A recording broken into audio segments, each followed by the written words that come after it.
Hello everybody, Christian from Treasure Town here, and today we are going to be going over the beginner's guide to stacking foreign silver and just kind of dealing with foreign silver in general. And we have a lot to cover, and I'm really excited to talk about it. I think I've got a really neat assortment of coins in front of me, and I'm just going to be kind of going through them slowly and just more like picking up random coins rather than actually I'll just be showing them off, if that makes sense, as I talk about these coins. But we'll be going through, I've made a list of some of the pros as well as the cons, because there's certainly some different things that you want to be thinking about. I think that foreign silver is kind of a very unique type, and there's a lot of sort of special treatment that you have to consider, or maybe it's not special treatment, but just considerations that you want to have in your mind as you deal with this type of material. So with that being said, let's get into the video. So the first thing that I want to talk about when we get into some of the pros and cons, I'll probably be starting here with the pros, but it's a very complicated thing to get into. If you're interested in just purchasing some silver and having it in your collection, especially from a silver perspective, I would tell you to avoid foreign silver. And that sounds, as somebody, I personally really like foreign silver, but it's certainly not, it's very complex. And I would not recommend it for people who are just kind of getting into silver collecting. I don't even know if that one's silver. Or, want to just own some silver in their stack, if that makes sense, because there is so much variety. And I'm going to put that in the pros section. It's something that I certainly appreciate about the, possibilities with foreign silver. But as you can see, there are so many different types of coins that you can come across.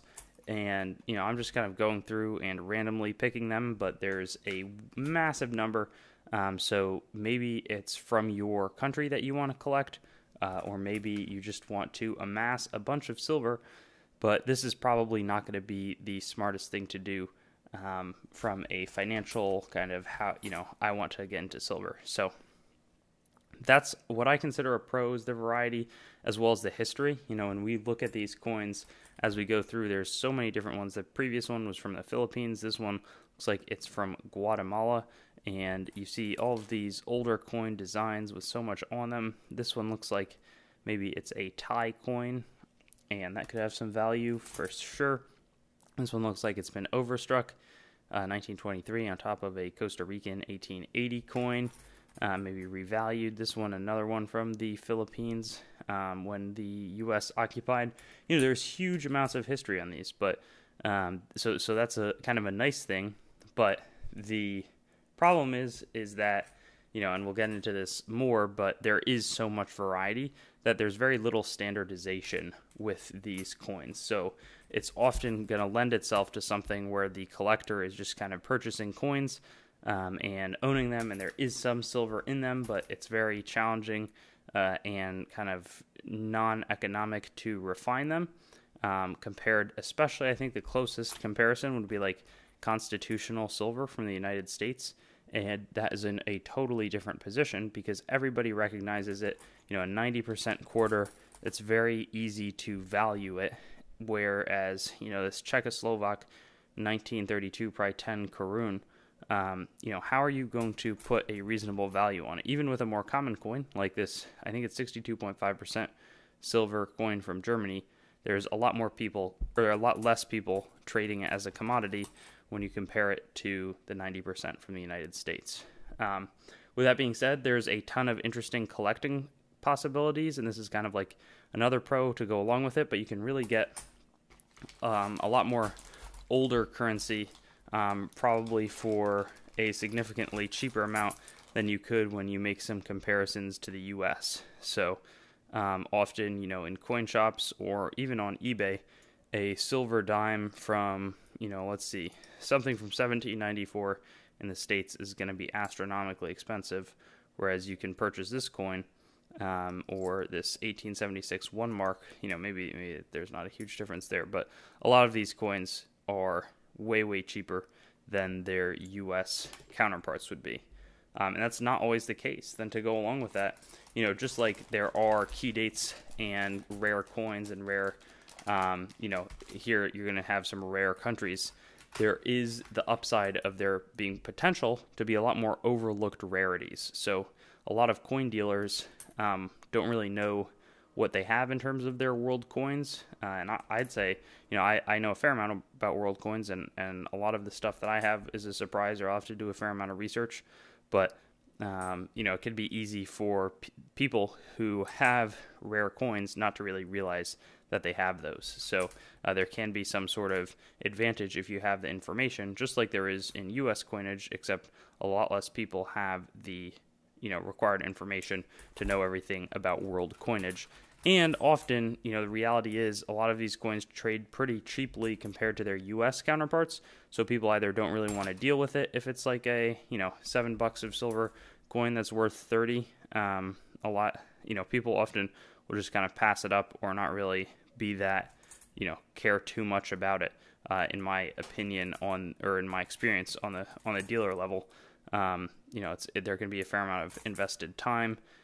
And then, at the end of the day, maybe it would have been worth it just kind of going after some of the bigger items and going after some of the bigger ticket things that they could be focusing on. So if you really like the world coins, you can have an advantage there. And it really the name of the game was silver. People can make speculative videos, on their YouTube channel all that they want. What you really need to be doing is buying this right. So if you have a good relationship with some coin dealers, or, have a...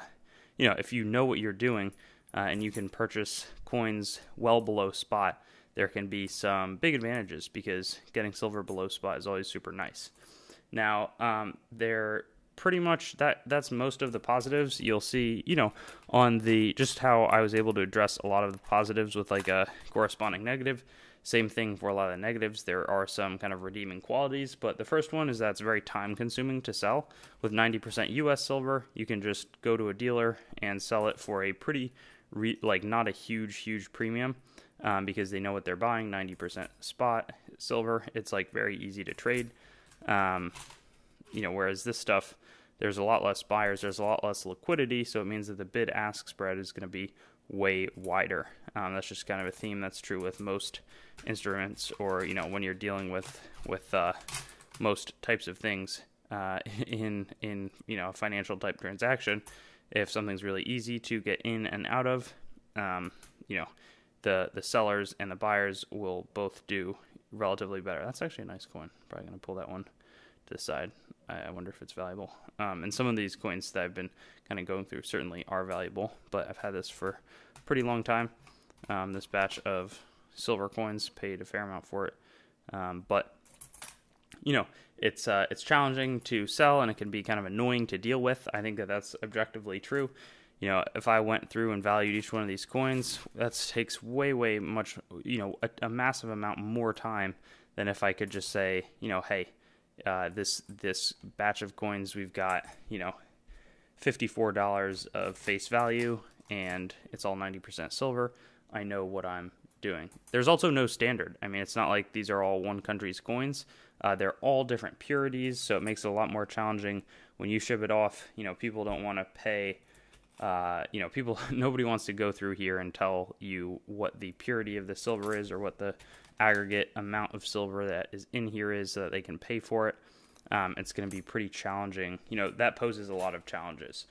It's also tough with fake coins. I recently sent off some coins to PCGS that I thought were pretty valuable. I'm talking like they would be like $500 coins, and they came back fake. So I was out like, probably with the shipping and the fixed costs, minimum like $30 a coin on them.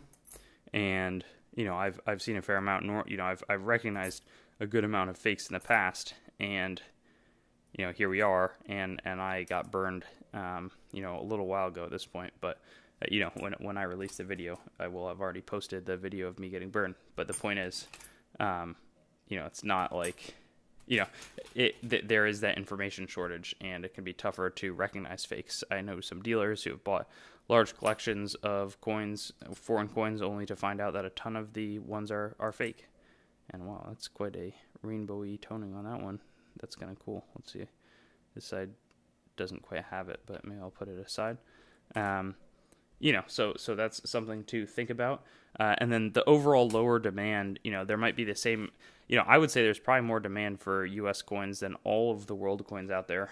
But certainly one group of coins, if it's, going back to this coin, I think it's Venezuelan coinage. I'm sure that there's a lot of enthusiasts for it out there, but it pales, in a massive level compared to anything from the U.S. side. So it's just, it's more challenging to deal with, and especially when you sell it to a coin shop, you're probably going to get crushed. The way to do well with it is probably to buy from a coin shop at, below silver or for a good, a very favorable price, and then sell it retail to the collectors. That's how you're going to do best with this sort of thing. Or you can just hold. I mean, the probably best one, I don't know if this is, no, that's Australian, but with the Canadian silver like this, 80% silver, Canadian, some people trade it, but even in the Canadian case, it's less of a premium. There's less interest for it, and that's probably the only other one that I would consider telling somebody to think about stacking if they want really low premium. Some shops that I know will be, just want to get rid of their Canadian as soon as it comes in, and if you can pay them for it, they'll be happy, pay them something reasonable for it. They'll be happy to get it off of their hands, so that's the only other one to think about. But with all this stuff, I love this as collecting, and there's a lot of good premium coins that I've been showing off today, but it's certainly something that I've purchased at the right price. You don't want to be paying up for it when you go back to resell, which I think is a lot of what the silver stacking community, I mean, some people who are like prepping even, nobody wants to be trying to barter their way with a 1925 Latvia 2 Lati coin. Nobody has any idea if this is real, if it's silver, what's the metal in it. It can really be a pain. So that's why I think, somehow this stray got in here, this Mercury dime, that would be a much better coin to have and barter with, and that sort of thing from a recognizability standpoint, from a, what do we have? Can I authenticate it? As opposed to, trying to sneak around with Brazilian 5,000 race. I couldn't even tell you what the silver percentage is. Again, tons of gorgeous coins here, but I hope that this gives you a good overview of what you've got, thinking about it from a basic level from a financial perspective. There's so many cool foreign coins out there. I do a ton of content. I also have a coinmeltprice.com website that is devoted to telling you the melt prices of coins, and I have a good world section devoted to a lot of the most common world coinage that is out there. But hope that you enjoyed this video and tell me your thoughts. Maybe you have a different perspective on it, and you actually are a big world silver stacker. You can see in front of me, a lot of this stuff is mine, and I enjoy owning it, but had to buy it right. I can't emphasize that enough. Thanks for watching the video. I'd encourage you to like, comment, and definitely subscribe to the channel and connect with me on Facebook, Instagram, and Twitter.